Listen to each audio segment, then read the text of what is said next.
Hello and welcome to Today in the News on Vanguard Live. I am Precious Chukudi. We begin with the front pages of the papers, starting off with Vanguard.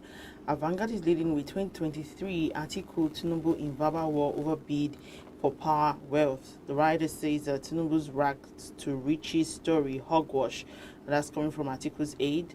My experience, democratic credentials prepared me for presidency. That's coming from Atiku.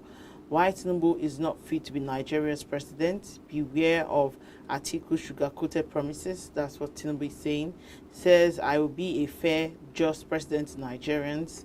Vows to end poverty, insecurity. See inside motor insurance. Why NICOM insurers backpedaled on planned 50% premium hike. The writer says hike approved, awaiting minister's approval.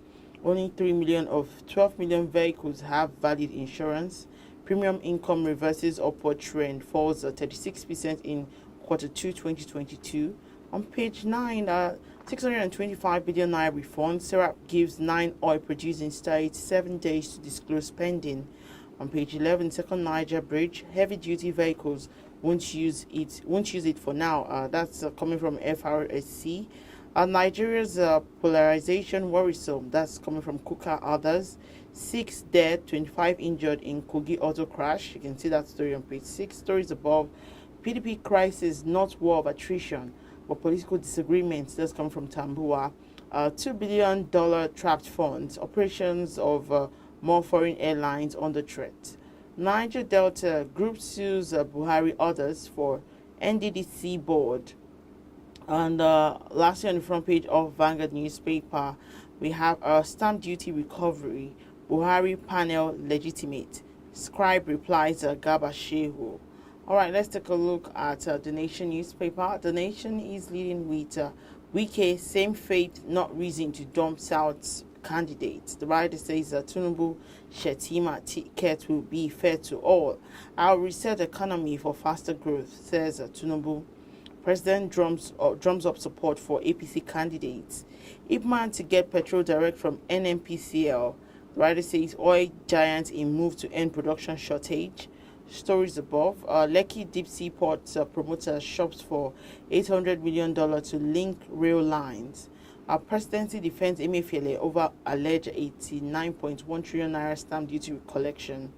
INEC begins PVC distribution today. Niger Deltans slam Atiku for sending Okowa to Jonathan. And lastly, on the front page of the Nation newspaper, nobody can split G5. Allies, says Bode George. That's what we can take on the Nation. Let's take a look at the Guardian newspaper. The Guardian is dealing with foreign airlines retain 200% high fares. Stranded fund hits $551 million. The writer says 12 choices for travelers with 2 million naira, 3 million naira economy class tickets. Nigeria tops the country with highest blocked funds globally. Carriers got $120 million, not $265 million from CBN, says ITA.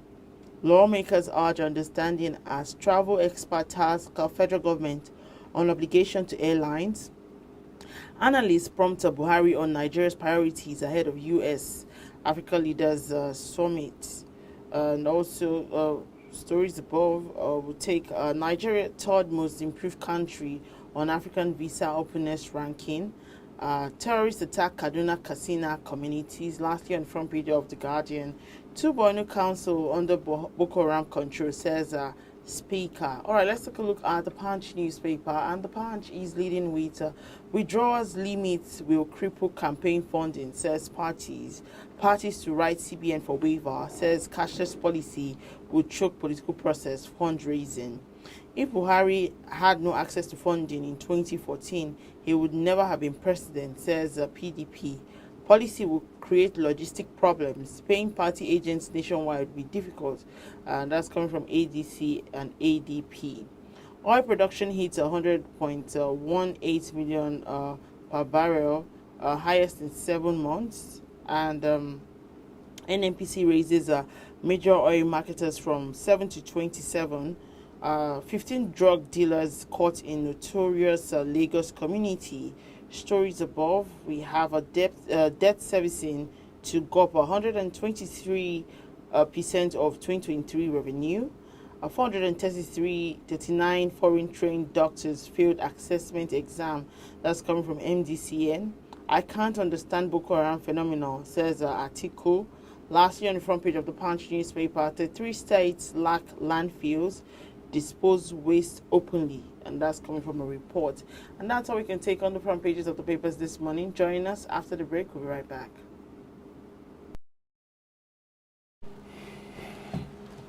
All right, welcome back. If you're just joining, still today in the news on Vanguard Live, I am Precious Chukudi. Joining me to talk about some of the stories on the front pages of the papers this morning is Mr. Ali Mohammed, CEO of Magnate Communications, also former editor of Daily Times and Concord newspaper. Thank you so much for joining us this morning, sir. Good morning, Precious. How are you? I'm fine, very well. All right, let's delve in today, and we're talking about, of course, the presidential candidates of the PDP and APC. They seem to be on each other's neck as the APC is accusing the PDP candidates of being desperate to, capture power by all means possible, while the PDP faulted Tinubu's claim of inherited wealth and trading stock to become rich. I think this is coming from the interview he did the other time with BBC. What's your take on this situation? Well, it's normal. When we are approaching elections, people want to espouse their competence and background in whatever way they can. It is normal. But what Nigerians want from these politicians is what they want to do for them, not what they are today, and how they become what they are today. We want to know what they intend to do for Nigeria. There is poverty all over the country. There is despair all over the country. Christmas is coming. So many Nigerians don't know how to celebrate Christmas. In those days, we used to witness a lot of people moving out of Lagos in droves to their villages. People cannot do that anymore because of the high-level insecurity nationwide, kidnappings, banditry, everywhere. How are they going to tackle these multifarious issues? This is what we want to hear from these presidential candidates, not how they made their money, how they become what they are today. That, to me, is personal. You can sell your credentials just as you espouse what you want to do for the people, not what you have. I'm not interested in how somebody became a billionaire, how he is what he is today. I am a human being. I am somebody. I have never gone out to blow my own trumpet. People should be able to have access to whatever you are today online. But when you are campaigning, let us talk about issues, not public political issues. As of today, there is still fuel scarcity. Nobody is talking about it. Not even those who want to take over power from President Buhari. If the government of the day does not deem it fit to talk about the current fuel scarcity all over Nigeria, you can't drive into any petrol station in Nigeria today and buy fuel easily. You have to queue for many hours. I read a statement issued by the DSS ordering filling stations and independent marketers to ensure that there is availability of petroleum products in all the stations. As at today, that order has not been complied with. So the issues at hand is far beyond personal aggrandizement. It is far beyond telling people the history of how we want to know what they want to do.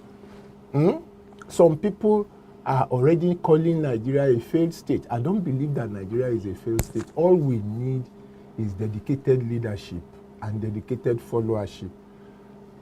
People should sit down and talk about what they want to do for Nigerians. The majority of Nigerians are at the lowest ebb of their lives. A lot of people can't feed. You just read about airfares going up as high as over 2 million. But if you want to travel abroad from Ghana to any other part of the world, it's a lot cheaper. What is the problem with Nigeria?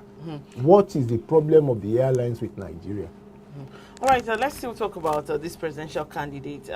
Yesterday in a forum, Atiku had mentioned that his credentials as a public servant and a businessman, as one who fought for the military to return to democracy, put him ahead of other contenders, for the 2023 presidential election. He also made mention of the fact that he will be dealing with security challenges in Nigeria with a scientific method.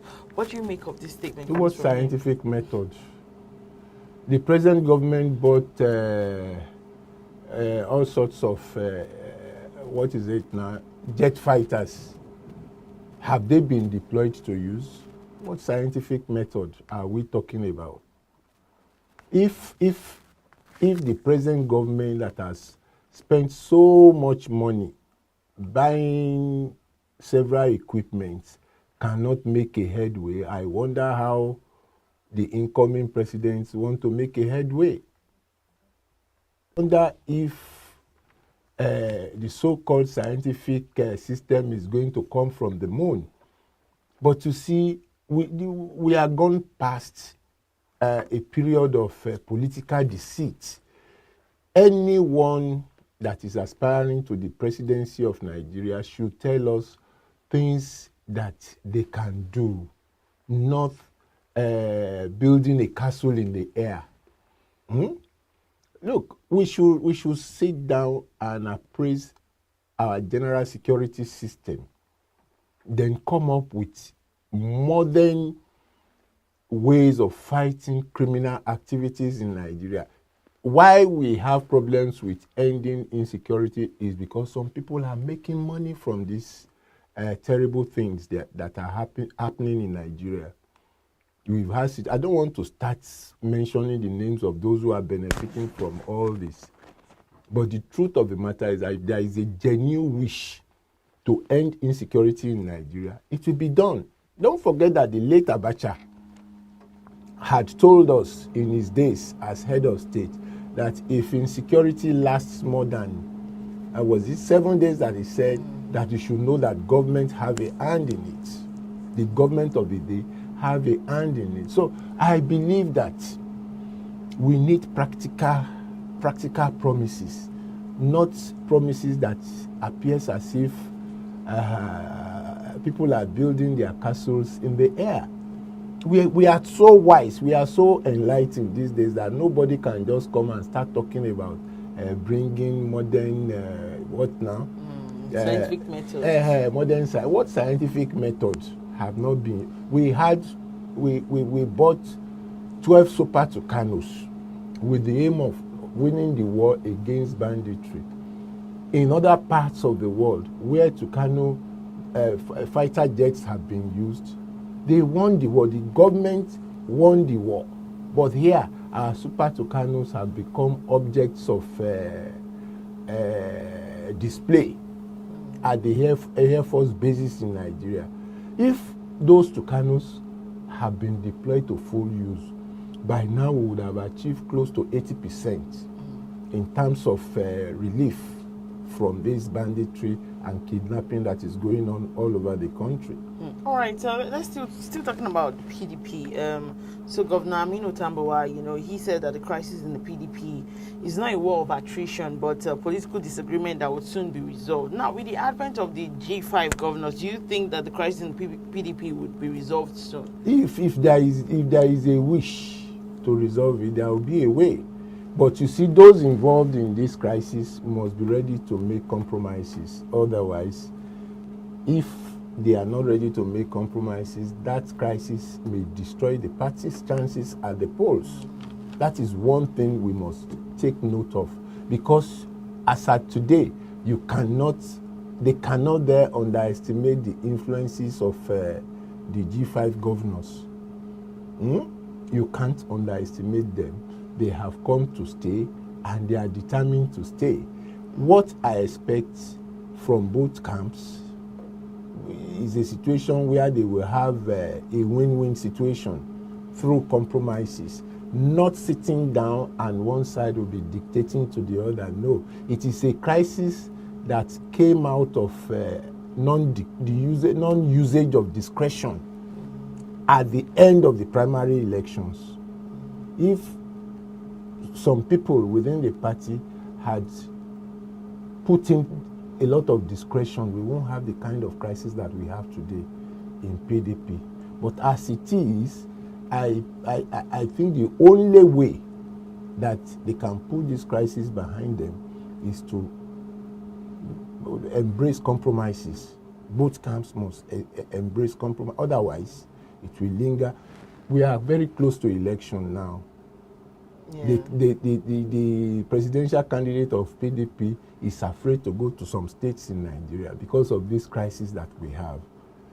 You know, because if you go to certain states, there might be frustrations, and they may not be able to successfully campaign in those states. So they are weary of going to them. But once there is a winner, as far as I am concerned personally, once there is a winner in any competition, they must all come together and support whoever is the winner. That's my own attitude to life.